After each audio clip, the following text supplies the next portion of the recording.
Hey guys, what's up? It's me, Thomas. Today we're back here with How to Beat Anime. Today, we got How to Beat the Zombies in Kabaneri of the Iron Fortress. So yep, all aboard for this one, cause, oh boy, yep, Iron Zombies. This one's gonna be a tough one to fight. So, let's see what we need to learn about these zombies and how to take them out. And also, probably potential traitorous survivors. You know how these things work. So be sure to like, subscribe for more. Hope you enjoyed. Let's check out these zombies. If your world was full of infected, blood-sucking zombies, what would you do? Everyone you love has barricaded themselves within walled city stations in order to survive, and it's only a matter of time until the zombies break in and destroy everything. I'm going to break down the mistakes made, what you should do, and how to beat the Kabaneri zombies in Kabaneri of the Iron Fortress. This kid here has no idea that he is about to turn into the one thing he hates most, a Kabaneri zombie. Ikoma is a brilliant inventor living inside the walled station of Hinamoto, a walled fortress like many others around the area that can only be accessed by highly fortified trains. On a day like many others, Ikoma breezes through his daily work when a train called the Iron Fortress arrives at the station, and he notices a strange girl with pigtails getting off to greet the ruler of the city, and Ikoma interrupts their greeting because he's way too empathetic for his own good and tries to protect this dude who everyone thinks is infected with the Kabaneri virus, and all of his efforts do nothing more than get him beaten up and thrown in jail. Later on that night though, that very same girl with pigtails bumps into Ikoma, who we find out is named Mume. But the pleasantry is cut short because just then another train arrives at the station, but something is not right. This train isn't slowing down. It's being controlled by Kabaneri zombies. The city tries to close its gate in time, but it's too late, and horror erupts upon the city of Hinamoto. Okay, this is insane, and now everything is about to go to shit. These stations around the nation have been active since the Kabaneri outbreak when it first began over 20 years ago. But now the amount of stations around the country that are safe and still active have been dwindling thanks to increased Kabaneri attacks. This means that the station of Hinamoto should have been all the more careful when it comes to security around the station. If we noticed, the guards at night, right before the train came, were already on low alert, and they expected the train to slow down on their own accord, and as a result left their gate wide open. But if my world had been taken over by Kabaneri zombies, I frankly wouldn't trust shit, let alone the brakes of a train conductor. These guards, or more importantly, this city station should have had stricter security measures. Like for starters, they should have had all trains come to a complete and full stop right before they're about to cross the bridge gate. By doing this, they could have prevented this incident from happening to begin with, by having a policy that all trains will be fired upon if the train does not come to a complete stop prior to crossing the bridge gate, and have the train thoroughly inspected and everyone on board inspected before allowed inside, and then have everything. Yeah, not to mention, like, the fact that they didn't even close the gates all the way, like, before, like, when night falls, which is pretty much a zombie, like, you know, tagline. Like, if you leave a gate open, they will notice, they will swarm, and they will eat you all alive. Which, honestly, if I was ruler, I would make a rule, like, okay, no one leaves the city at night. We make sure that, you know, everyone's safe. We raise the gate, and unless they can prove that they're safe, we won't let them in.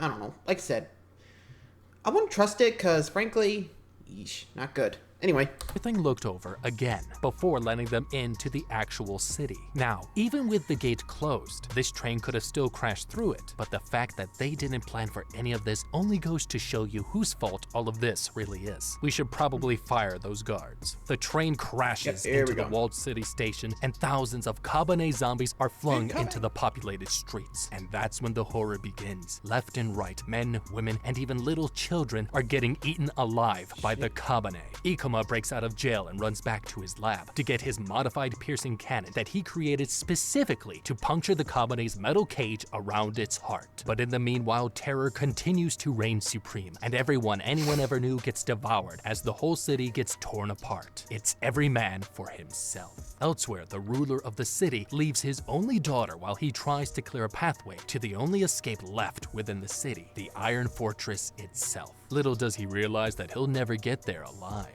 On the way while running back to his house, Ikuma lures in this Kabane zombie on purpose in order to finally test out his modified piercing cannon and see if it really will pierce the metal cage around a Kabane's glowing heart, a Kabane's only weakness. The Kabane lunges and he fires, discovering that it works, that this is a lethal weapon that will kill these undead bastards. But genius comes at a price, because just as this happens, he discovers his worst fear. He's been bitten. The virus begins to spread throughout his body, and Ikuma quickly tries to save himself by tightening a collar around his neck, squeezing the air right out of him, including the virus. And he manages to stop the virus from infecting his brain, retaining control of his body and his mind in the process. Elsewhere, the city holds up in one spot as they wait for their fearless leader, this guy, who is actually now dead, to try and clear an escape route to the train. But Mume, just arriving on the scene, grows tired of waiting and decides to clear the route herself, unleashing more hell upon these Kabane than anyone has ever seen before, destroying these monsters with nearly inhuman speed and skill, allowing all these people to finally reach the train to board and get out of there, including Ikuma, who on the way meets up with his best friend Takumi as they sneak onto the train. But it just isn't his day, as he gets discovered while fighting this Kabane that he too is one of them, showing off a glowing golden heart upon his chest, forcing this guy named Kurusu to promptly take him out. But they don't have time to mourn, as the bridge out of the city gets jammed right as more and more Kabane arrive on top of the train. Everyone on the train prepares for hell to be unleashed, but then they notice the most insane thing happening outside. It's Ikuma, alive and human, killing Kabane after Kabane, clearing the track of stragglers and unjamming the bridge, setting the train free. Holy crap, this is a huge deal. Now, with viruses in general, it's not uncommon for some people to become infected with a virus only to have their immune system spontaneously clear up the virus from their system, keeping them from developing the actual virus. Now, judging from what we can see, we don't know the full situation yet. Ikuma may be somewhat asymptomatic, since he's clearly not acting like a Kabane zombie, or if his immune system may truly be resistant to this outbreak. Now, judging from the time period, I doubt they have access to such gene editing technologies like we do today, like CRISPR technology, to enable geneticists to find a way to perform and manipulate the genetics of Ikuma in the hopes of finding a cure. But still, Ikuma could be seriously useful to them. Since the outbreak 20 years prior, literally not one person has been found to have an immunity in any sense to this virus, which makes Ikuma an incredibly rare find. I can't even emphasize how much. If Princess Ayame has any sense, she'll tell Kurusu and his lackeys to grab Ikuma and lock him up till they can study him better, because it's doubtful that they'll end up killing the entirety of the Kabane population ever, which means their best bet is finding a cure to this horrifying disease. Because just like an event that happened in 1994, when doctors found a man named Stephen Krohn who had been exposed to numerous HIV-positive partners, but was found to have no signs of HIV infection whatsoever. Resistance in any sense of the word to a pathogen is rarely as simple as one mutation made in the body. Rather, there may be several genes and proteins at work that confer resistance, meaning finding a cure with Ikuma in their custody will be hard enough. And without him, well, they may never get another chance like this again. Takumi then throws... Yeah, so basically, if you don't pick up Ikuma, basically their days are numbered. Because, well, so far no one seems to be trying to cure the disease, which, well, you know, with zombies, good luck with that. But probably figure out, okay, how can we make sure we're not going to be able to turn? Because, frankly, immunized usually should be fine, right? And from what I can gather, Rume might be one of them too, considering how well she can fight. I don't know. I guess, in this case, she's a Kabaneri to take down a Kabaneri. Anyway. Ikuma a lifeline, literally, but Ikuma refuses to grab it, wanting to die rather than be the thing he hates most. But Mume is less of a whiner than this kid is and swoops in to save the day, and Ikuma aiding Takumi in rescuing his best friend. But back on the train, Kurusu still doesn't trust Ikuma, so Mume helps him out by revealing the most simultaneously awesome and horrifying thing ever. She reveals to everyone that she too has a glowing heart, that they're not human nor Kabane, but something in between, calling her and Ikuma a Kabaneri. But Kurusu doesn't care and isn't trusting either of them, until Princess Ayame Dude, eases the calm tension down. by permitting the two Kabaneri to stay in the boiler room for the rest of the trip. And during the long ride, it is here that we find out that Mumei's power comes at a price, and that after heavy battles, she passes out due to exhaustion. Surprising Ikuma, she asks him to be her shield when she passes out, and to act as her protector during her won't he weakest pass out too? moments. And she begins training him to become an actually useful Kabaneri, and to prepare him for what's to come. Later on, however, training is cut short as Mumei senses an infected person on board the train, forcing her to go looking, and in the process gets caught by Kurusu again and upsetting Princess Ayame. Suddenly, Princess Ayame gets word that the train needs to stop a bit for repairs, and she decides to hold a vigil for those lost at Hinomoto. As night begins on the frail group of humans, the villagers decide to take action and get rid of Mumei and Ikuma. But thanks to Ikuma's good boy nature, he manages to convince Princess Ayame that he's not the bloodthirsty bastard that everyone thinks he is, and just then he passes out. Why? Because his Kabaneri body needs blood to survive. Just then, right outside, Mumei finds the infected Kabane that she was searching for, a pregnant woman, and she plunges her sword deep into her sternum, right in front of all of the horrified little children, showing us that no one, not even unborn babies, are safe from this deadly virus. Okay, they just literally escaped hell itself, and now they're acting like they're clear of it, when in fact it's the complete opposite. They're now exposed and vulnerable, and right within Kabane territory. Let's not forget, we are not behind the safety compounds of no station anymore. We're literally in the Kabane's backyard, and they could attack us at any point. They're all over the place, which means we should seriously be thinking about how to not die, rather than how to honor our fallen comrades. Not to mention, the Iron Fortress is not in tip-top shape right now and is currently inoperable, at least until the engineers repair it. So we literally have no escape route if shit hits the fan.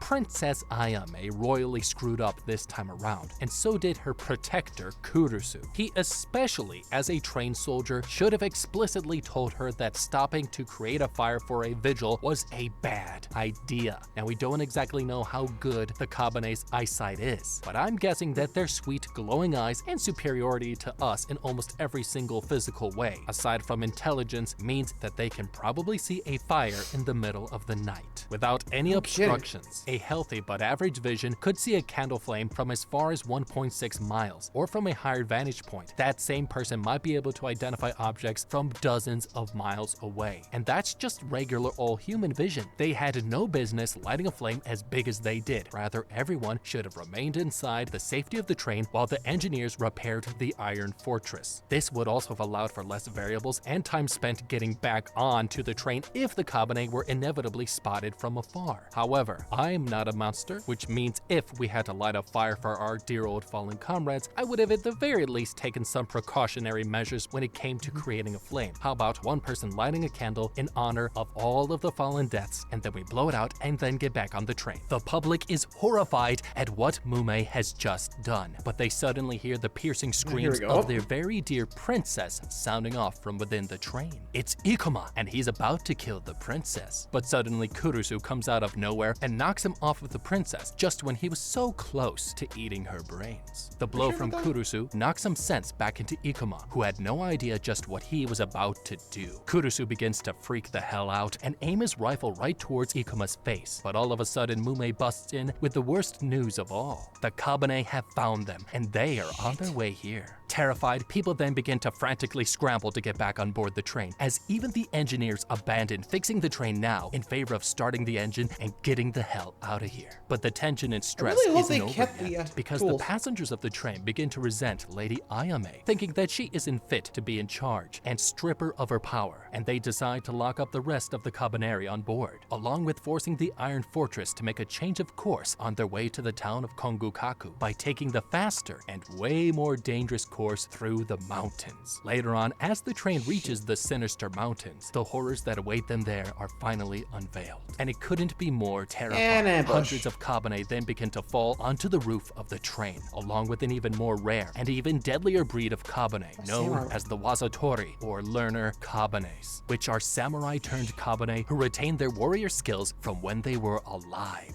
Okay, we are in some serious shit right now. If you thought the average old Kabane was dangerous? Wait till you come face to face with one of these. This Kabaneri is one who has lived long enough to gain proficiency with a specific set of skills from their time as a human, enough to retain some or most of its muscle memory in its Kabaneri form. And for all of you non-gym bros out there, I'm not one of them. Basically, muscle memory. Muscle memory simply is the form of procedural memory that involves strengthening a specific motor task into memory through repetition. This is synonymous with motor learning, that even if you stopped working out for ages, once you got your ass back in the gym, all your gains from the past would come back at an exponential rate. Which means even if these Wazatori Kabaneri took a break from handling a sword, you can bet your ass that their sword skills are still as sharp as ever. Or at least it won't take long for them, even in Kabaneri form, to get back to their full deadly potential, which means we...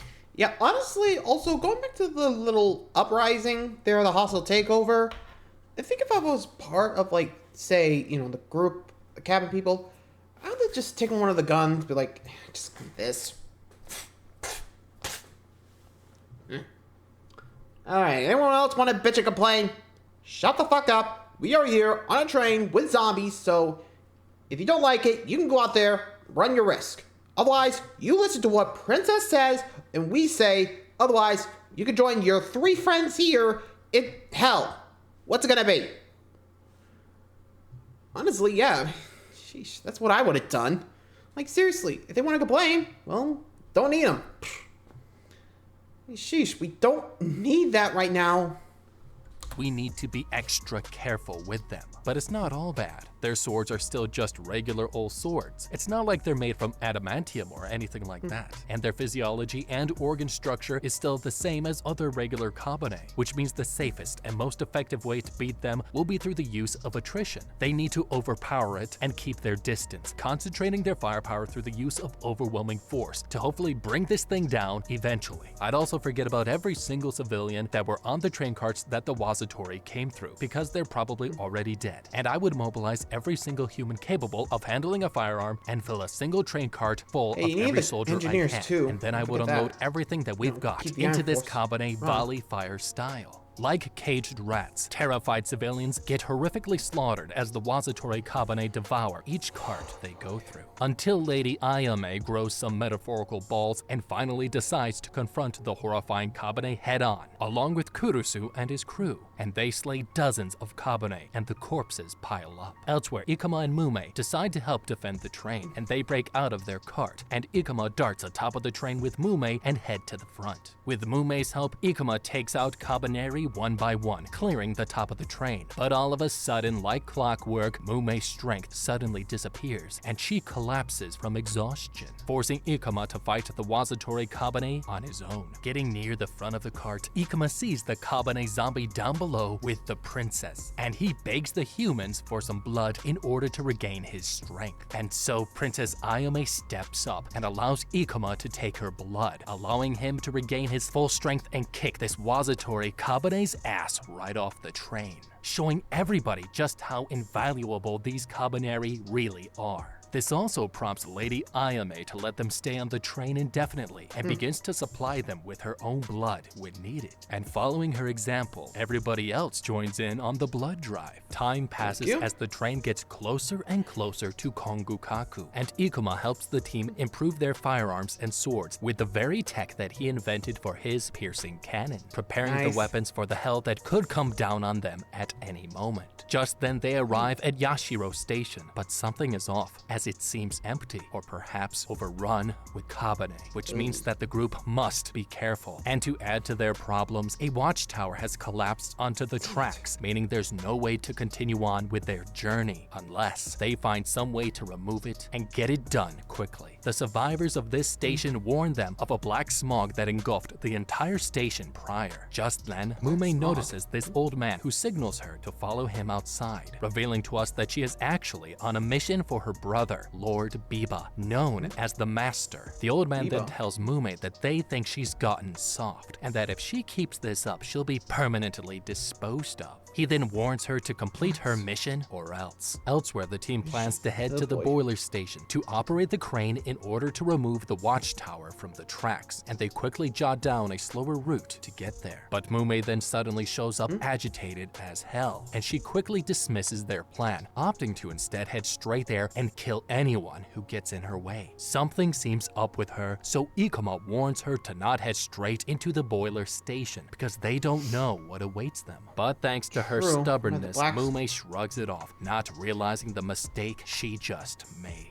Okay, Ikuma needs to seriously reconsider his strategy and find out what the hell is up with Mume, because like any good plan, they need to eliminate as many variables as possible by acknowledging everything that could go wrong, and Mume's insubordination already makes her a bigger threat for the entirety of the group, more so than the Kabane are at this current moment. Like any good True. zombie movie, You once can't have areas become infighting. congested and full of zombies, with the population around the area dead, it's likely that most zombies would then become dormant due to the lack of nearby stimuli. These are the most obvious factors in this plan that already make it painfully obvious how Mume can screw it up for us. If I'm Ikuma, I would, for the good of the group, knock Mume out or sedate her and do whatever I have to take her out of this plan entirely. And I get it. We'll be more vulnerable with one less Kabaneri hybrid, but she could cause more problems than her powers and strength are worth if she runs in guns blazing and then needs a nap after 5 minutes. At the very least, I would ask her to wait until me and the rest of the team go and scout the area first, making sure that we're not walking into some sort of trap, and then I would call Mume in. The team Yeah, then I'm gonna sets tell her, off look, and start Mume, their plan, arriving you're near the not boiler room invincible. station and We're doing this exit by the the train. book. But Mume is nowhere to be found, and they see her naively run in headfirst into the boiler room station, forcing Ikuma to chase after her, not knowing Go. what's behind those doors. Mume then blasts down the door to find a terrifying horde of Kabane, but she continues to do the usual hum and drum routine of kicking ass and taking names, and kills every single Kabane in that room, right as Ikuma and the rest of the team arrive. Ikuma is beyond pissed off, but he doesn't have time for her bullshit, and he gets to switching the lever of the crane, but something is not right, and a soldier notices a black shadow down below the structure, Look. slowly realizing his worst fear. That's not a shadow, but a Kabane horde, thousands of them climbing up, all thanks to Mume's rush-in guns blazing attitude, which alerted them to their presence. The team then scrambles to finish their job, while the Kabane begin to rapidly overrun the platform, and Ikuma tries desperately to continue to operate the crane, but he suddenly sees an exhausted Mume get thrown off the side of the platform. Looks like she got exhausted again.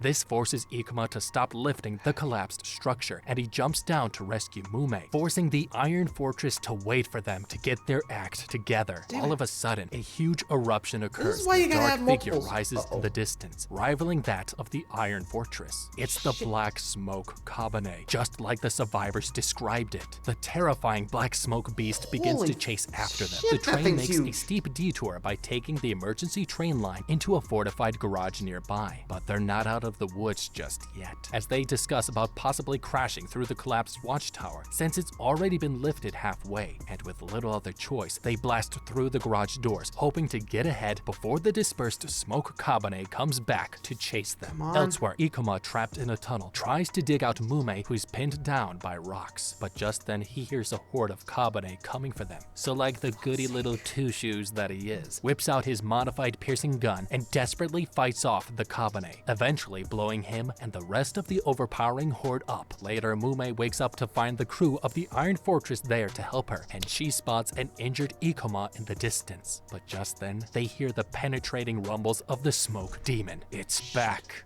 Okay, hold on. Don't we remember when we reached this station? The survivors were already telling us, basically warning us about what took over this station, this black smoke big one. monster. So it shouldn't come as any surprise that the same monster that the survivors told us about is the one to ruin everything. This is a case example of poor listening skills just in general. Another name for this ginormous creature is a fused colony, and that's what this abomination basically is. It is a titanic amalgamation of Kabane, with its signature trait being that it will often take in humans and Kabane dead or alive to grow in size and therefore power. Now, its only weak point is where its heart is, which is actually controlled by a Kabane from within, and this is where this creature draws its powers from. But let's be honest, there's no We're way not that gonna be we able to can get close actually to hit it. defeat this thing, and none of these smarty pants have a clue on how to beat it. But what we do have are the fortified fortified train garages that this smoke monster earlier couldn't break into, and we know that this giant beast only appears if we bring enough attention to ourselves. So what I would do would be to head back into the fortified garage and wait however long it takes. And I would play with two options. Option 1, send a squad to operate the crane discreetly and remove the watchtower, this time without catching the attention of every nearby Kabaneri. Or option 2, send 2 squads out, one to remove the watchtower and the other to distract any Kabaneri, and if necessary, sacrifice themselves in order for us to survive.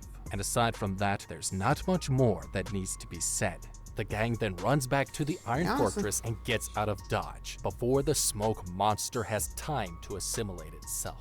Back on the train, Ikuma apologizes to the annoyed crew, who blame Ikuma for the mess up, but they forgive him all Disney fairy tale style cause that's what bros do. Shortly after, the gang finally manages to remove the watchtower into how to defeat the smoke monster, and to make up for her bullshit, she volunteers to do the killing. And just as planned, the smoke monster finally comes back to life and charges after them, but with preparations in place, they fire the cannon and blast its chest wide open, revealing the monster's vulnerable open heart being controlled by a female Kabaneri. Mume jumps into the monster to stab it from within, killing it in epic style, imploding upon itself and flinging Mume out, allowing the train to finally get the hell out of there. The days then pass as the Iron Fortress finally arrives at Shitori Station, a lowly station barely left with any food or supplies. So Lady Ayame offers the town some new weaponry provided by Ikuma to grease their palms into letting them resupply the Iron Fortress with food and supplies. The next day, as the crew wakes up rested, they finally hear the whistle calls of another incoming train with the famous Lord Biba riding it. He's a powerful lord and part of an independent, unstoppable killing force. And in a turn of events, turns out that this powerful stud is none other than the brother of Mume herself. But something about him doesn't sit right with Ikuma, and he doesn't trust him one bit. Lord Biba does a meet and greet with the princess, and Mume informs him that there's another Kabaneri just like her, and that his name is Ikuma, and Lord Biba licks his lips to this news. Princess Ayame informs him that within the day, they'll be headed up to Kongukaku,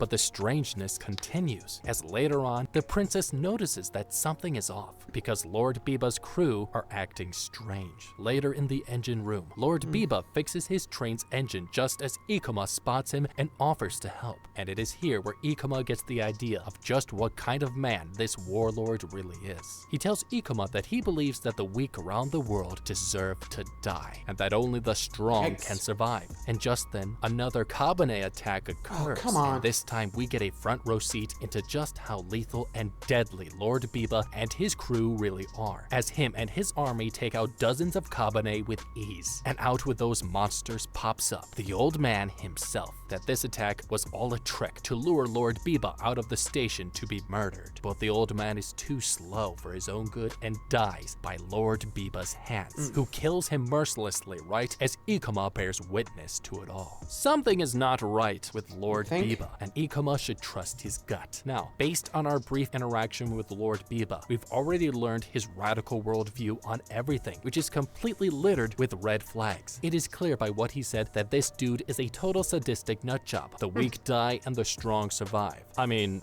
who talks like that? Lord Biba is a charismatic young leader whom everyone looks up to and respects, and has a way with the masses. Judging from how politically astute he is with engaging people, he is also ruthlessly deceptive, with an extremist mindset. This dude spells trouble, and even though we don't know everything there is to know about him, we already learned more than enough. Even if we asked Mume about her brother, it seems as though he is a lonely guy who's confused about his sense of identity, withdrawn from his own family, as seen by how Mume talks to him, and he's completely fine with violence towards people, and we've just found out about his extreme worldview. And I'm also willing to bet that this mindset comes from him harboring his anger towards something, because no one has this insane of a worldview unless they are either completely nuts or suffering from past trauma. If I'm Ikuma, I don't know if I trust Lord Biba there, because let's be real, that dude's gonna overthrow somebody, you know? So if I was there, I'd be like, okay, we gotta take this guy out. Like, as soon as he was like there, I don't know, as soon as he like did something I didn't like, I was like, okay, then die. Shoot him in the head, you know? I mean, hey, maybe public enemy, but, well, what are you gonna do? Die a hero, live long enough to become the villain. Anyway.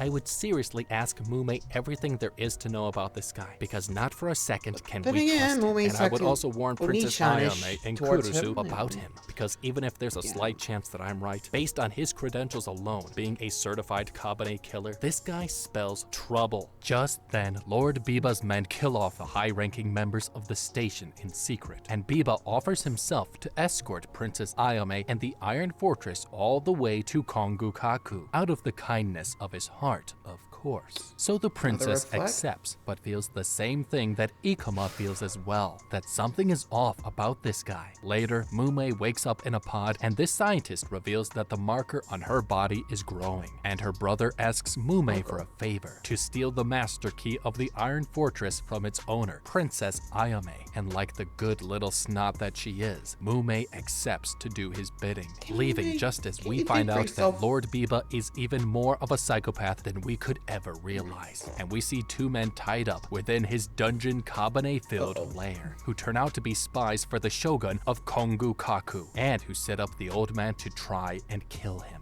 Lord Biba then interrogates them even further, and finds out that it was his father, Lord Biba's actual father, who left him to die on the battlefield 10 years ago during a fight with the Kabane, cutting off supplies for his army and causing thousands of his men to die as a direct result. In another part of the train, Mume eerily enters the room of the princess, and she asks her for the master key, but the princess knows something is off and questions her about it. Suddenly, Mume reveals a blade from her right hand, threatening the princess that she better do as she says. But luck has nevermore been on Princess Ayame's side, as pink-haired conductor girl overhears the whole thing and swoops in to save her, entering the room and claiming to already be in possession of the master key, and she hands it to the eager Mume, whose demeanor suddenly and completely changes as she happily leaves the princess's room. Close call. And we later find out that pink-haired conductor girl simply gave Mume a random key in order to distract her. Just then, Takumi busts in and tells the princess that Ikoma has found some Kabane being held right in Lord Biba's train cart, and they rush off to find out just what the hell is going on. Mume, thanks to her brother, realizes that they gave her the wrong key, and now pissed off and on the orders of her sinister brother, Mume goes out to prevent Ikoma from entering their train cart, distracting Ikoma by telling him the truth itself, that they keep the Kabane in there for research purposes, and that Mume herself chose to become a Kabaneri with the help of her brother, and to not be weak like humans. And she closes the door on a heartbroken and shocked Ikoma. Later on, the Iron Fortress arrives at Wato Station, the last stop before Kongukaku, but the leader of the station isn't letting Lord Biba through without a talk, and while Lord Biba heads off to play nice with the leader of the station, Ikoma tells everyone the horrifying truth about the Kabane being on board the train, causing everyone to be suspicious as hell about him, and even Lady Ayame, and she tells Ikoma to go rescue Mume. Okay, now I think would be the time to snoop around a little bit on Lord Biba's train in order to find out what the hell his plans are in certified writing, because at this point, we cannot afford to sit around and wait for Lord Biba to escort us to Kongukaku. We won't make it. We need to get the hell out of here and warn the Shogun that the master Kabane killer is planning to pay him a visit. Aside from that, I would also say screw finding Mume and use Lady Ayame to our advantage by repairing and refueling our train ASAP and get out of Dodge. By manipulating the princess and her master key, we have all that we need to make a speedy getaway, which means I wouldn't waste the time trying to save Mume. To keep Lord Biba's attention away from us, however, I would convince the princess to hand over her master key, on the off chance that she can't make it back. Because let's face it, she's royalty, and there's probably a reason why Lord Biba has stuck so close to her this entire trip. He's up to something, and we can smell it. So while she plays her princess role to distract Lord Biba, I'd use this time to prepare for our getaway with everything everything we need close by and available, because reaching Kongukaku before Lord Biba is the only way that we can realistically save everyone on the Iron Fortress. Princess Ayame then goes to meet with the leader of the city station, with Lord Biba, who no one trusts due to his known hatred for the shogunate. No one except for this stupid glasses guy, the ruler of the city station. Elsewhere, naive Mume opens the gate fully to Watto Station, letting in Lord Biba's train, thinking everything is hunky-dory. And that was her most tragic mistake. All of a sudden, Lord Biba's train opens up and reveals thousands of Kabane, along with more Kabane being led right through the front gate, causing panic and killing everybody, shocking Mume and making her realize that she was just a little pawn in Lord Biba's bigger scheme. And at that very same moment, back in the meeting room, Lord Biba kills Glasses Guy and his men, saying that this city needs to pay for the shogunate's mistakes all these years, and even takes Princess Ayame hostage. The Iron Fortress needs Princess Ayame's master key in order to start the train, so Kurusu goes to rescue her, while Lord Biba prepares even bigger plans, stabbing this blonde girl with a formula that turns her into another smoke monster. But with too much power comes insanity, and this chick loses her mind in the process, collapsing and going berserk until Lord Biba kills her. Her purpose has been fulfilled, and Lord Biba intends to use another test subject to use when they reach Kongukaku. Mume is shocked at all of this, while Lord Biba calmly states that they will soon live in a world where only the strong will survive, showing everyone just how messed up this guy really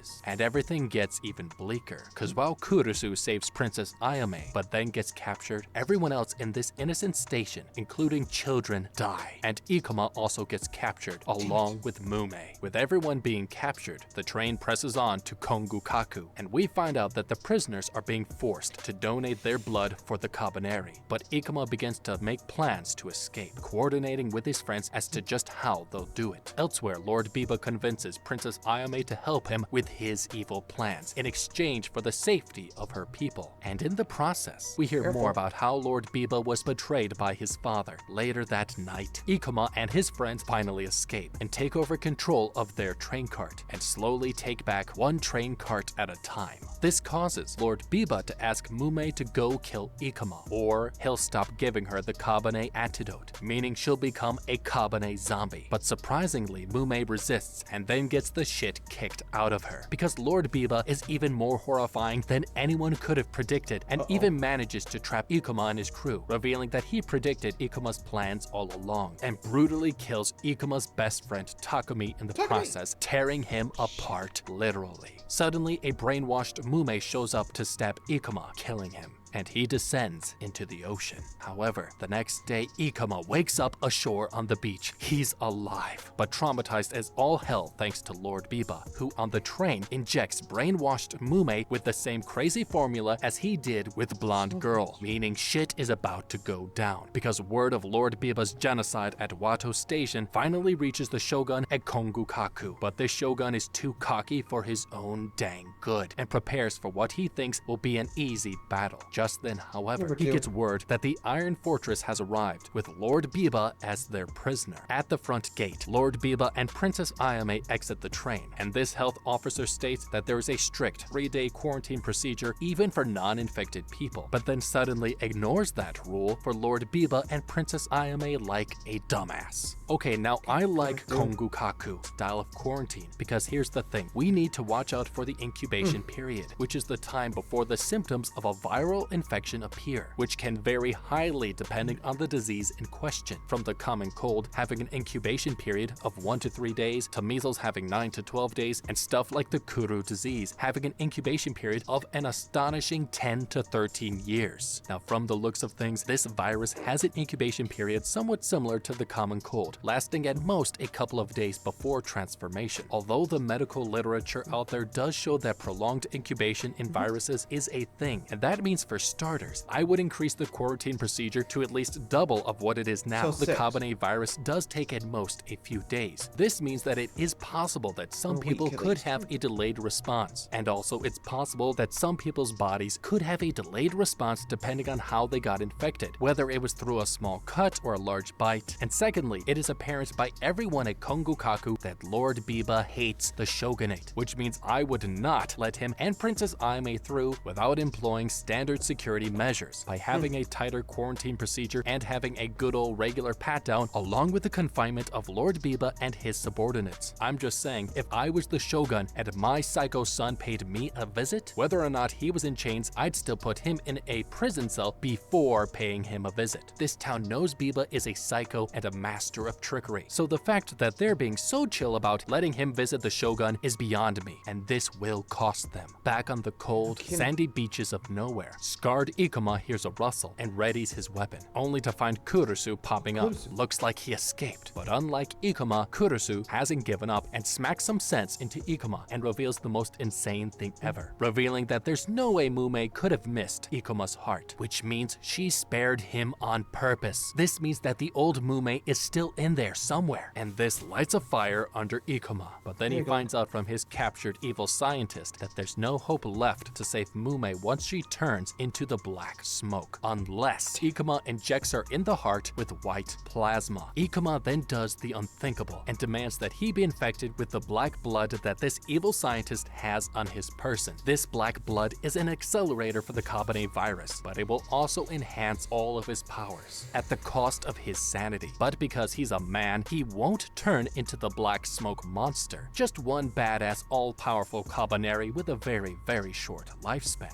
And so Ikuma stabs his own chest and takes off his collar, allowing the full power of the Kabaneri virus to flow through his veins, making him stronger than any Kabaneri before him. Meanwhile, back at Kongokaku, Lord Biba kneels before the all-powerful shogunate, and the boss man takes out an old knife from his son's belongings that he remembers giving Lord Biba when he was a child. And so, sneaky Lord Biba plays on his nostalgia by begging his father, the shogun, to kill him with that weapon. And so the shogun agrees. Readying his knife, he suddenly gets cut by it, and he begins to show signs that he's infected. Lord Biba then freaks everyone in the room out by saying that there are other Kabaneri hiding among the people, and even goes onto the intercom to let the people of Kongokaku know the same thing, that the Kabaneri are out among the people. Everyone, and I mean everyone, begin to freak out, and what comes next is an absolute slaughter, because nobody trusts anybody. And to make matters worse, Lord Biba pulls the same stunt that he did at Iwato Station, unleashing thousands of Kabaneri from his train doors, allowing the Kabaneri to quickly take over the fortress, and countless people get slaughtered by the Kabaneri, men, women, and children, while Mume as the black smoke continues to rain havoc across Kongokaku. Ikuma and Kurusu finally reach Kongokaku and take out Kabaneri after Kabaneri as they make their way to Mume, with the plan to inject Mume with the only white blood vial in existence, meaning Ikuma must give his life for Mume's. Elsewhere, Lord Biba orders the evacuation of his troops and his people as he readies to take care of some personal matters, and he intends to hunt down Ikuma himself.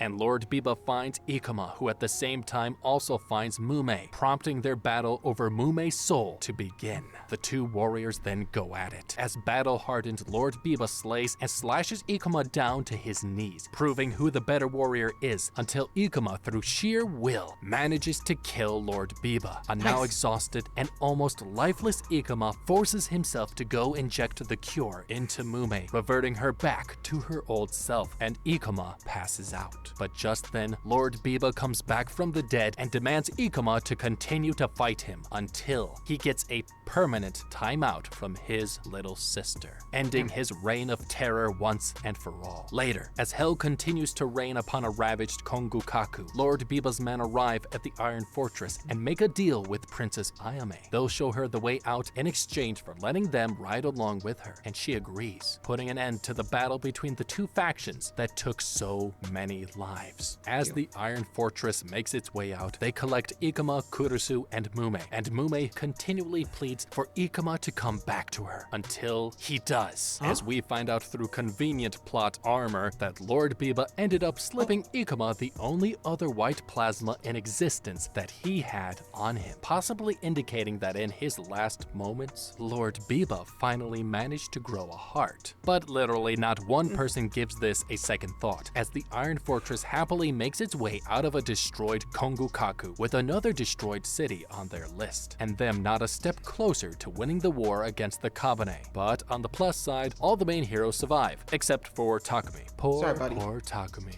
But what do you guys... Well, they survived another day, so I guess with Kabaneri, you kind of just take every victory you can get, you know? Maybe that's their thought process, but, I mean, no real way of just clearing everything out. But, hey, like I said, I'm just glad they survived another night. Well, till then, thanks for watching, everybody. See ya.